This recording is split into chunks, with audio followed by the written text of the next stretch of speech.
Some kingdoms are prisons disguised as inheritance. Some surnames become cages. Some families reward obedience, not value. Then one day the cage opens, not for everyone, only for you. You lose the job. They keep theirs. And suddenly, blood feels colder than business.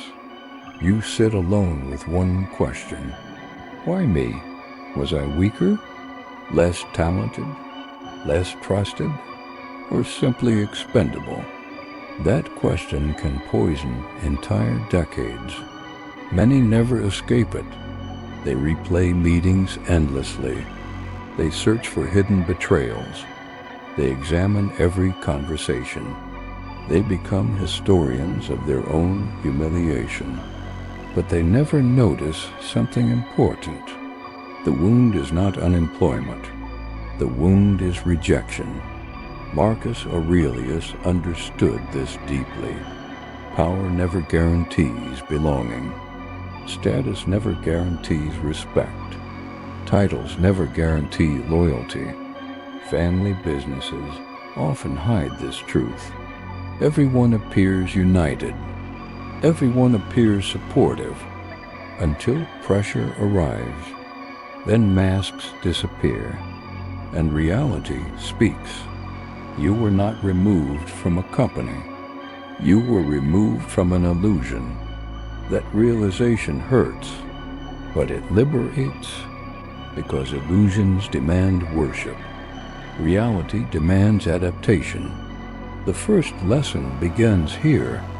Separate your identity from their approval. This sounds simple.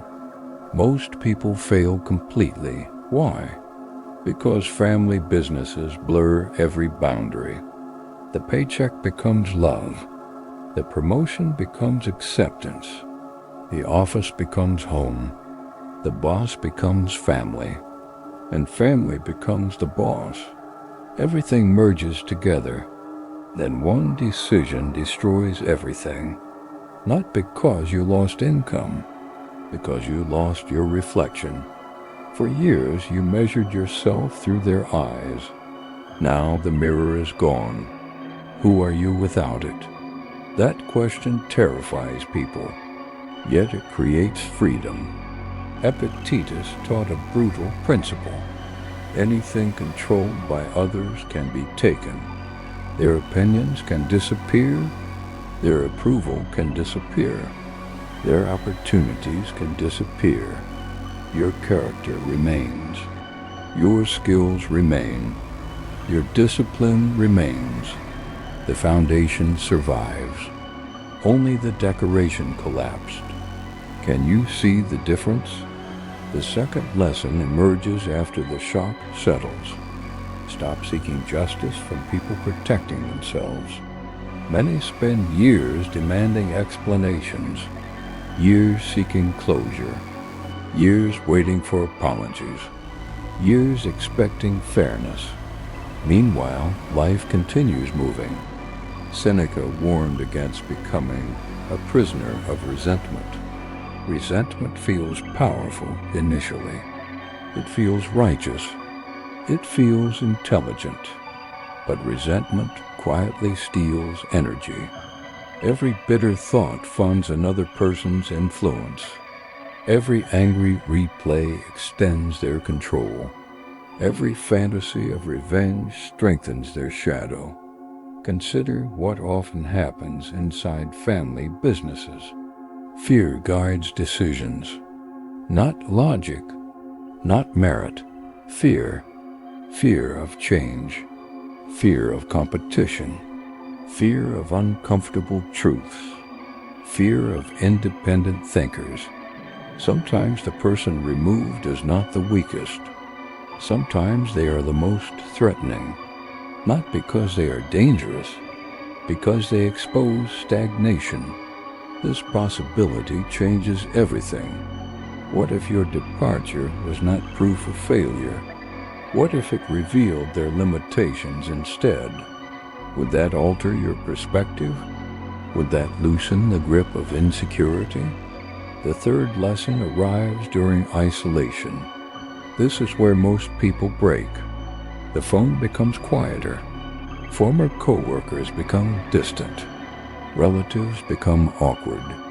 Invitations decrease. Conversations shrink. Suddenly your social value seems reduced. Modern psychology explains this clearly. Humans are tribal creatures. Exclusion activates ancient survival fears. Your brain interprets rejection as danger. That reaction is normal, but normal reactions are not always accurate. Your brain predicts permanent exile. Reality rarely agrees. This stage tests your discipline. Can you resist creating a victim identity? Many cannot. Victimhood offers immediate comfort. It explains everything. It removes responsibility. It attracts sympathy. But it also destroys power.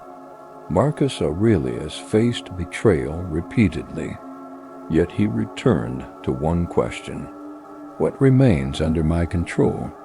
That question changes lives. You cannot control their decision. You cannot control their opinions. You cannot control family politics. You can control what happens next. That is enough. In fact, that is everything. Every meaningful transformation begins there. The final lesson appears much later, usually when nobody expects it. You begin building again. Perhaps slowly, perhaps painfully, perhaps without confidence. Yet you continue. A new client appears. A new opportunity appears. A new skill develops. A new network forms. Something unexpected happens. You stop introducing yourself through their story. You stop mentioning their company. You stop explaining your departure. You stop defending your worth. Your life begins generating independent evidence. And evidence is stronger than validation. One day you wake up realizing something strange. The layoff no longer dominates your thoughts. The event remains. The emotional ownership disappears. This is the moment many never anticipate. You become grateful, not for the pain, for the separation, because separation revealed your actual strength. Before the layoff, your confidence depended on access. After the layoff, your confidence depends on capability. That difference is enormous. One can be revoked. The other belongs to you. The family name opened a door, but your character builds the house. Your discipline builds the walls. Your resilience builds the foundation. Your persistence builds the kingdom. And kingdoms built from personal effort rarely collapse, because they stand on earned ground, not borrowed ground. So ask yourself something difficult. If their name vanished tomorrow, who would you become? If their approval vanished forever, who would you become? If nobody rescued you, who would you become? The answer to those questions contains your future. Perhaps that future already started. Perhaps the layoff was not an ending. Perhaps it was an eviction from a small kingdom, so you could build a larger one. If this message challenged your perspective, subscribe for more reflections like these. And tell me this. Have you ever been forced to build your life outside someone else's name?